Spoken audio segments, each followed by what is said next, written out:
नमस्कार दोस्तों, आप सभी का स्वागत है गुरुकुल स्टेनो क्लासेस जोधपुर में। डिक्टेशन शुरू होगा 5 सेकंड बाद।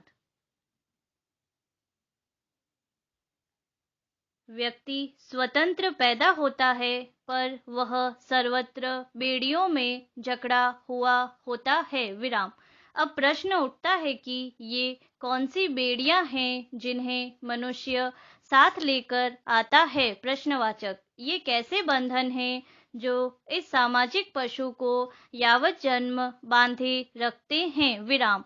दरअसल ये संबंधों के संबंध है, वैसे संबंधों के बंधन जिनसे समाज स्वयं बना है और जिन्हें वह संविदा की तरह हम पर भी आरोपित करता है। विराम। इस तरह समाज में व्यक्ति का स्थान दीवार की ईंट जैसा हो जाता है, जो स्वयं दीवार की तुलना में चाहे जितनी छोटी हो, पर उसकी एक तय जगह है जहां से उसके हिलने पर पूरी दीवार की ईंटें प्रभावित होंगी। विराम। संक्षेप में कहें तो समाज हमें हम जैसों के बीच महत्वपूर्ण बनाता है। विराम। ऐसे में समझना कठिन नहीं है कि व्यक्ति की बदलती जगह से प्रभावित हो जाने वाला समाज व्यक्ति के अंदर चल रहे बदलावों से भी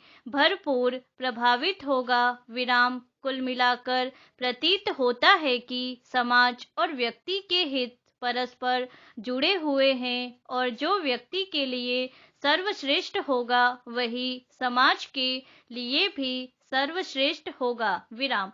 इस प्रतीति के प्रामाणिक परीक्षण के लिए सबसे पहले हमें यह जानना होगा कि व्यक्ति के लिए सर्वश्रेष्ठ क्या है। प्रश्नवाचक। क्या बहुत सारी जीवनोपयोगी वस्तुओं का भंडारण और धन का संग्रहण ही व्यक्ति के लिए सर्वश्रेष्ठ है, या व्यक्ति के लिए सर्वश्रेष्ठ है उस रास्ते को समझ पाना जिससे उसका जीवन सुखमय रहे और आनंद से बीते। प्रश्नवाचक।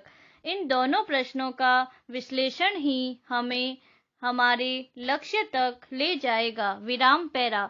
सर्वप्रथम हमें यह समझना होगा कि शरीर की मूलभूत जरूरतें पूरी हो जाने के बाद प्रसन्नता का सीधा संबंध हमारी संतुष्टि से होता है और प्रसन्न होने के लिए जरूरी संतुष्टि हमें हमारे अंदर ही मिल सकती है। विराम।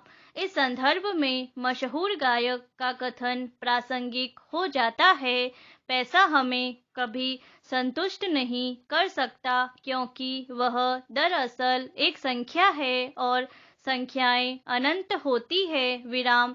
सही भी है कि संपत्ति या संसाधन साधन मात्र है, साध्य तो बस हमारी प्रसन्नता है। विराम। और गहराई से विचार करने पर हम पाते हैं कि दरअसल प्रसन्नता भी एक माध्यम ही है जिसके द्वारा हम संतुष्टि को साधते हैं। विराम। चिंता के अंतिम चरण में विजय होनी चाहिए, लेकिन फिर भी समाज में कुछ एक वर्ग ऐसे जरूर रहते हैं जो संसाधनों के भंडारण को ही असली साझे हितों के सम्मुख अपवाद की तरह खड़े होते हैं। विराम। अपरिग्रह के मूल्य की अवहेलना करने वाले इन्हीं लोगों की वजह से यह धारणा निर्मित होती है कि व्यक्ति के लिए जो सर्वश्रेष्ठ है वह आवश्यक नहीं कि समाज के लिए भी सर्वश्रेष्ठ होगा। विराम। पैरा।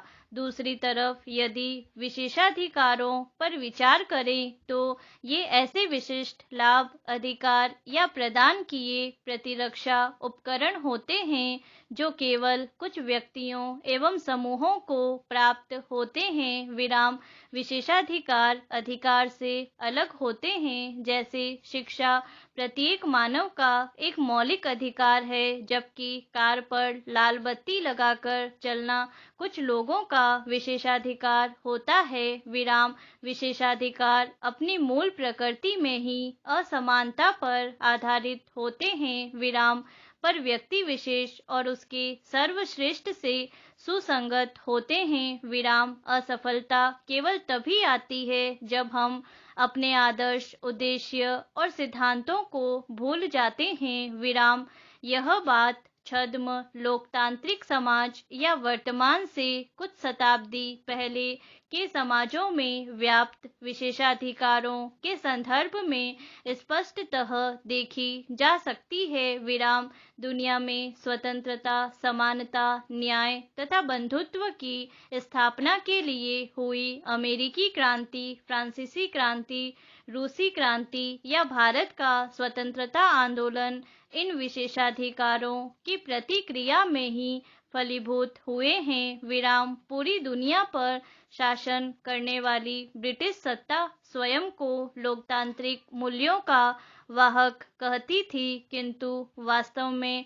उसने अपने लोकतांत्रिक सिद्धांतों के ऊपर अपने विशेषाधिकारों को प्रभावी बनाया, जिसका परिणाम यह हुआ कि न अस्त होने वाली ब्रिटिश सत्ता का सूर्य अस्त हो गया। विराम पैरा निश्चित रूप से विशेषाधिकारों को सिद्धांतों से ज्यादा महत्व देने की प्रवृत्ति ने पूरी दुनिया के समाजों को उनके आदर्शों तथा समावेशी विकास के लक्ष्य से दूर किया है, पर संपूर्ण विश्व में सार्थक नेतृत्व का संकट उत्पन्न किया है, जिसने वैश्विक चुनौतियों जैसे जलवायु परिवर्तन, साइबर असुरक्षा, आतंकवाद तथा शरणार्थी संकट जैसी विषम परिस्थितियों को भयावह बनाया है। विराम इन चुनौतियों का तार्किक समाधान सत्यनिष्ठा तथा ईमानदारी जैसे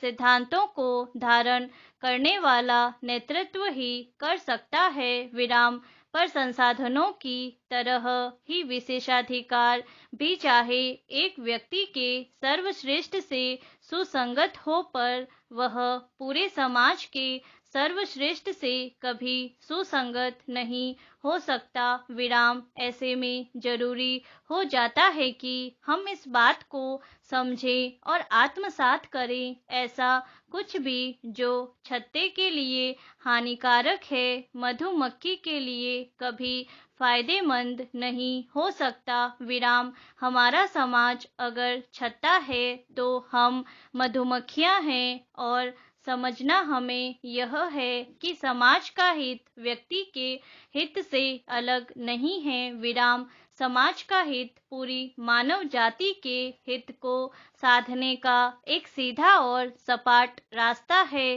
पर इस पर चलने के लिए हमें कुछ व्यक्तिगत हितों की बलि देनी ही होगी। विराम पैरा स्वीकारोक्ति का साहस वास्तव में सर्वोत्तम साहस है। विराम अहम भावना, स्वयं के अंदर न देख पाने की अक्षमता इत्यादि कारणों से स्वीकारोक्ति का साहस विकसित नहीं हो पाता। विराम जिसके चलते व्यक्ति को अनेक प्रकार के नकारात्मक परिणामों से जूझना पड़ता है। विराम इसका सर्व प्रमुख नकारात्मक परिणाम यह होता है कि व्यक्ति के अहम केंद्रित होने से उसके पतन का मार्ग खुल जाता है। विराम विश्व में हमें अनेक ऐसे उदाहरण देखने को मिलते हैं जिनमें स्वीकारोक्ति का साहस एवं सुधार करने की निष्ठा नहीं थी, जिससे वे पतन के गर्त में विलीन हो गए। विराम